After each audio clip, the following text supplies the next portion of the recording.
Mon frère, ma sœur, tu as prié, tu as crié, tu as espéré une réponse, un signe, un mot. Mais tout ce que tu entends, c'est le silence. Et ce silence te fait douter.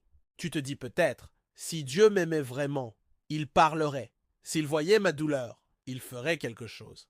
Mais laisse-moi te dire une vérité difficile à entendre. Alors, et pourtant profondément libératrice. Le silence de Dieu n'est pas un abandon, c'est un langage. Un langage que l'on ne comprend pas toujours avec les oreilles, mais que l'on découvre avec le cœur. Dieu est silencieux parfois. Non pas parce qu'il est absent, mais parce qu'il travaille. Quand un professeur se tait pendant un examen, est-il absent? Non! Il observe, il évalue, il regarde ce que tu as retenu. Il est là, plus présent que jamais. Il y a des silences sacrés, des silences qui purifient, des silences qui t'apprennent à faire confiance même sans comprendre. Et c'est là que la foi naît vraiment. Car croire qu'en Dieu parle, c'est bien. Mais croire qu'en Dieu se tait, c'est l'intimité. Regarde Jésus, cloué à la croix, il a crié « Mon Dieu, pourquoi m'as-tu abandonné ?»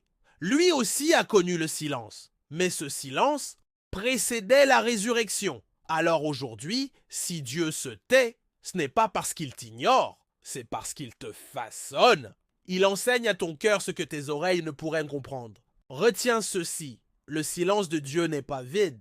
Il est rempli de promesses en maturation.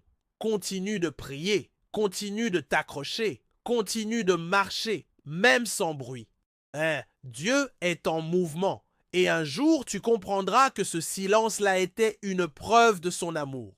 Car dans le silence, il t'a appris à l'aimer pour ce qu'il est et non pour ce qu'il donne.